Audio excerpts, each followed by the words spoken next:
राम राम दोस्तों, मैं शिव मलिक उमरा रेडियो कसूत की टीम के साथ में आपका स्वागत है। आज अपना खास कार्यक्रम जान पहचान में आपने मिलवाएंगे हरियाणवी रागनी कलाकार व एक बहुत ही अच्छे व्यक्तित्व के धनी भाई नरेंद्र दांगी जी से। तो भाई नरेंद्र, स्वागत आपका कार्यक्रम। तो नरेंद्र जी, आपका जो शुरुआती जो जीवन है, मतलब आप हमारे जो श्रोता है उन तक बताना चाहो भाई, कहाँ पे बीते आप? ये तो मलिक साहब मेरा जन्म स्थान, मेरी जन्मस्थली गांव मदीना है रोहतक में। अच्छा। महम 24 में पड़ता है ये। और 5 मार्च 1971 को मेरा जन्म हुआ।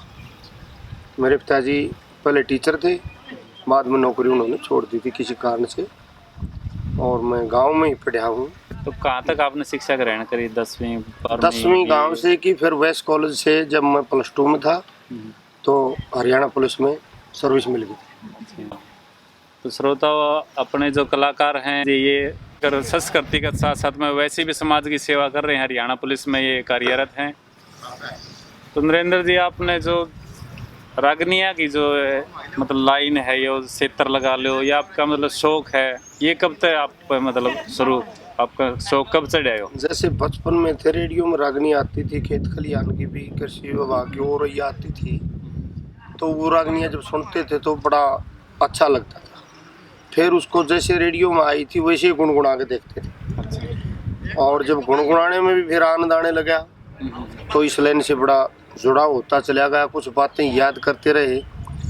अखाड़े में जाते तो वहाँ पर खाड़ा का काम शुरू होने से पहले थोड़ा गुनगुना लेते। बाद में मेहनत करके फिर स्नान करके, फिर हमारे गुरुजी थे कल्याण पहलवान जी, बिजली विभाग में नौकरी करते थे, वो भी कह देते भाई एक तो भजन तेरे को याद है तो सुना। तो वहाँ से उत्साह और बढ़ गया। तो साथ में जो सुनया करते साथी थे वो उत्साह बढ़ा दिया करते, तो उससे हौसला और बढ़ा जाओगे।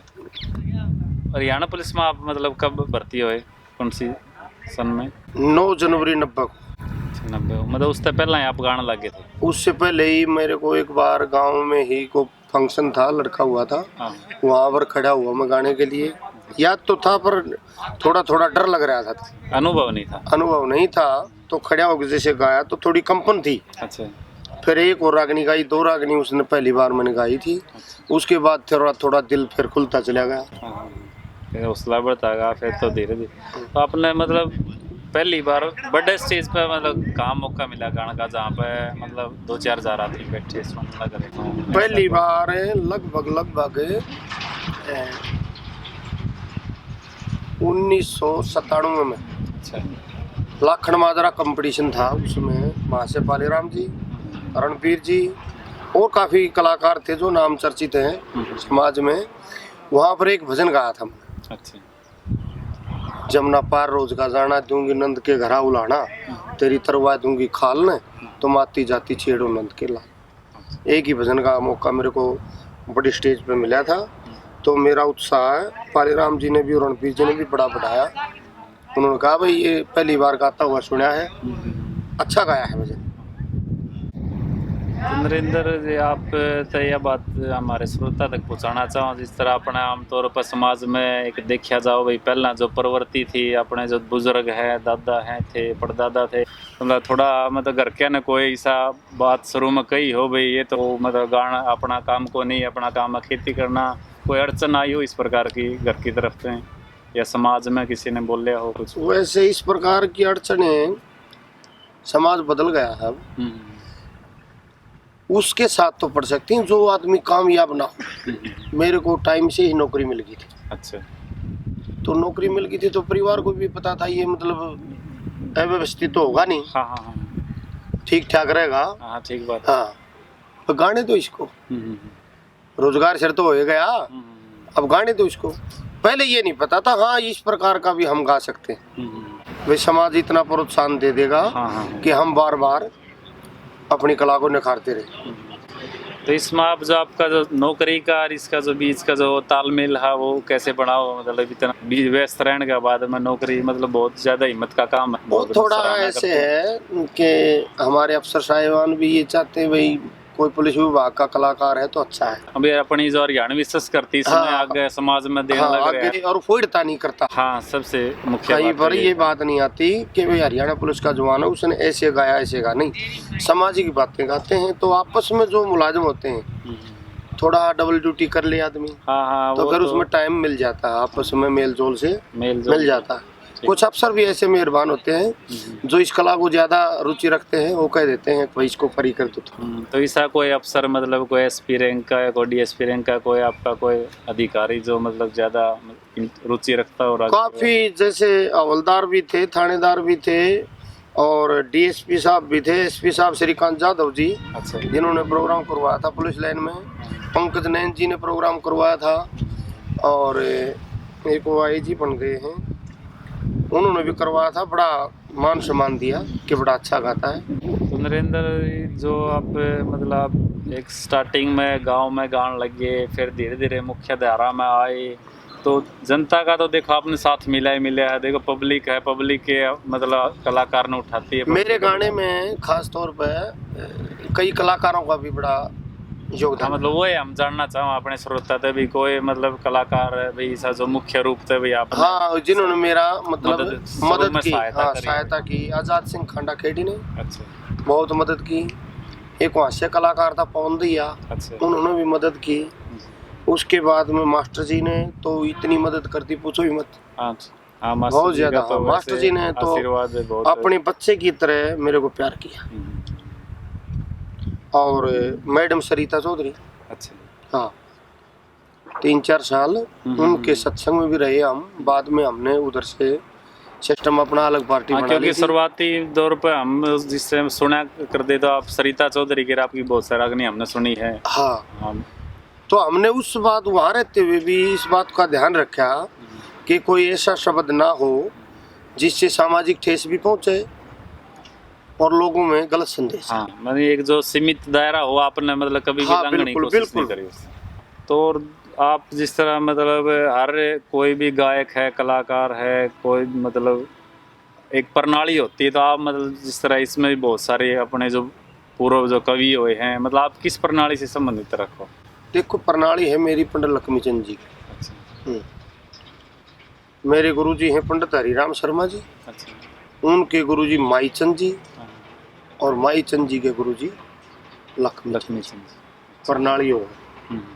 पंडित लक्ष्मीचंद जी। अपन जो हरियाणा, यहाँ तो देखो आप हर जगह घूमे हरियाणा के अंदर, तो शायद ये कोई जगह जहाँ जहाँ भी तो हरियाणा से बाहर भी रागनी दूसरे सुनी जा है प्रदेशों ना, में, हाँ, कहाँ गए? वहाँ वहाँ जैसे ये कुछ क्षेत्र है, हाँ, हाँ। रोहतक, सोनीपत, पानीपत, झज्जर, भिवानी, हिसार, हम्म। रेवाड़ी, महेंद्रगढ़, और करनाल का भी कुछ एरिया है। कुरुक्षेत्र में जैसे यूनिवर्सिटी में फंक्शन होता है, बाकी गांव में अब कम हो गया वहाँ पर, हाँ, हाँ। पहले था। और अम्बाला साइड में नहीं है, यमुनानगर में भी नहीं है। पंचकुला में करवाते हैं, जो अपने इधर से गए हुए हैं, जो नौकरी वहाँ पर करते हैं, वो इस चीज़ का शौक रखते हैं, तो वो फंक्शन करवाते रहते हैं। सरकार भी करवाती है, हाँ, जो जैसे अपना चंडीगढ़ लोक कलाग्राम संपर्क में जो करवाती विभाग है, लोक हाँ। संपर्क विभाग के, वो करवाते हैं ऐसे ऐसे, और बहुत अच्छा लगता है उसमें। हाँ। और हरियाणा से बाहर आप कौन से प्रदेश में गए हो? हरियाणा से बड़े बाहर तो शहरों में, जैसे हरियाणा से लगता जैसे यूपी है, मेरठ, बागपत, गाजियाबाद, मुजफ्फरनगर, ये गढ़ है जहाँ पर मटके की रागनियाँ सुनी जाती। अच्छा। तो वहाँ पर कम से कम भी अंदाजन 10-12 साल से मैं जाता हूँ। अच्छा। शुरू में मास्टर जी ले गए थे दाहा गांव में, उसके बाद फिर वहाँ पर बुलाए जाते हैं। हाँ, और अपने भी- राजस्थान में जैसे बहरोड, अच्छा। अलवर, झुंझुनू, हरियाणा के लगता यहाँ पर भी रागनी सुनी जाती, वहाँ भी बुलाते हैं। फिर दिल्ली है, जैसे बाहरी दिल्ली है, लांगलोई है, नजफगढ़ है, महरौली है, किशनगढ़ है, रोहनी में, इधर रागनियाँ जहाँ पर सुनी जा वहाँ जाते हैं। और इससे अलग जैसे एक बार छत्तीसगढ़ रायपुर गए थे, और कलकत्ता गए थे, और बॉम्बे भी गए। तो बाहर जाके जब मतलब रागनी गाओ हो तो वहाँ का ऐसा तो है नहीं भी जहाँ पे अपने लोग रहो उनने करवा रखे, लेकिन उनका साथ साथ में वहाँ के स्थानीय भी कुछ मतलब व्यक्ति वहाँ पर सुने हैं, श्रोता सुने हैं, तो उन मतलब आपने किसा महसूस हुआ अभी अपनी जो संस्कृति यहाँ तक भी पहुँचने लग रही? बड़ा गर्व होता है इस बात का। एक बार दिल्ली यूनिवर्सिटी के गेट पे प्रोग्राम था, अच्छा। वहाँ पर तो सारे भारत के बच्चे थे।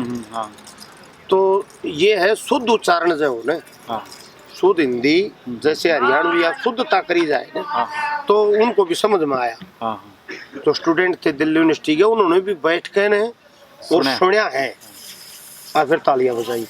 तो इसका मतलब उनके समझ में आया है कुछ ना कुछ। सही बात।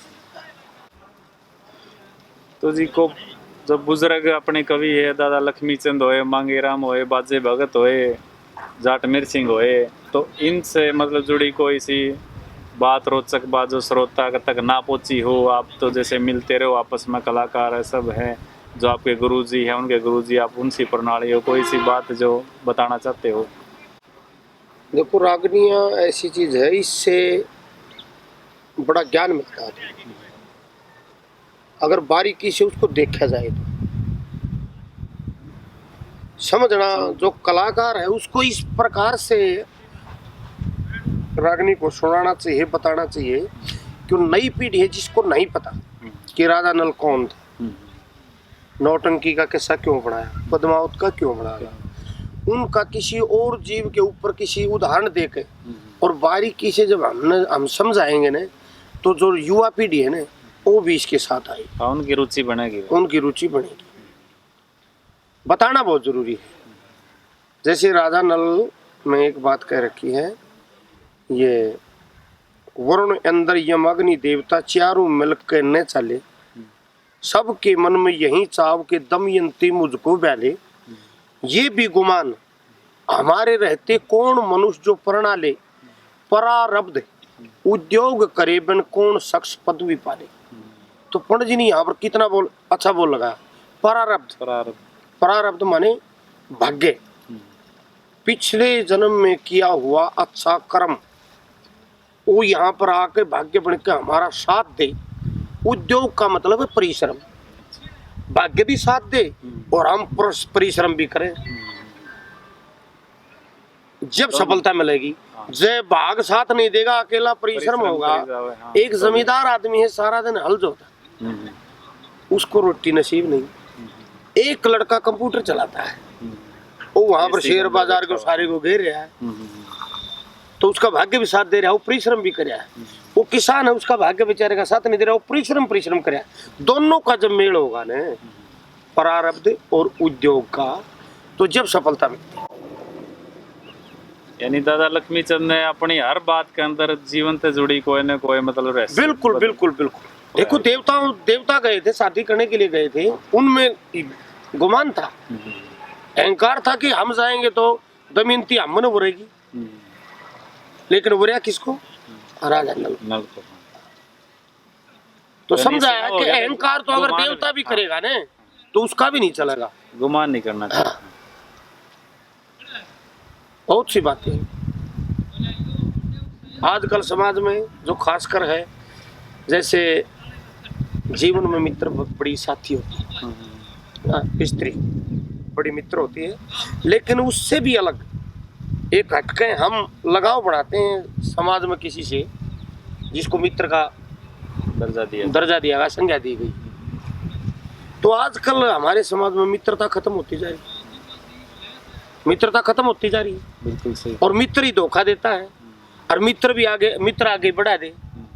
जाट मेरे संगा भजन है, लेना एक ना देने दो दिलदार बने अंडे से, मन में घूंढी रहे पाप की यार बने अंडे से। कितना अच्छा बोल गया। तो इन्होंने जो पुराने कवि थे, समाज को जगह जगह पे समझाया अच्छे तरीके से, और जो कलाकार हैं उनका फर्ज बनता है कि जैसे उन्होंने समझा है ना, उससे भी सरल तरीके से समझा, थोड़ा और सरल तरीके से समझा गए, और नई पीढ़ी को हमारी जो हरियाणवी संस्कृति है, ये गायन कला है, इसके साथ उनको जोड़ने का काम करें, ना कि फूड़ता खंडा गए समाज को खराब करें। तो ये नरेंद्र भाई, हमने इस रेडियो को सूत का नाम तो जो अपना ऑनलाइन एक रेडियो स्टेशन बना है जो फ़ोन के अंदर आप प्ले स्टोर में जाके एप्लीकेशन डाउनलोड कर सको, जिस तरह व्हाट्सअप है, फेसबुक, इसी तरह। तो आपने जो हमारा ये प्रयास है ये कैसा लगे यार, हमने इसमें मतलब कि और सुधार करने चाहिए आपके साथ? देखो हमने तो ये बहुत बढ़िया लगा, क्योंकि इस रेडियो कसूत जो चैनल है, हाँ इससे जो बच्चे हैं ना कान में, ये जैसे डॉक्टर है बने रहे हैं, हाँ हाँ, ये कान में लगाए रहे हैं, हाँ, तो ये भी आराम से उस बात को सुन सकते हैं।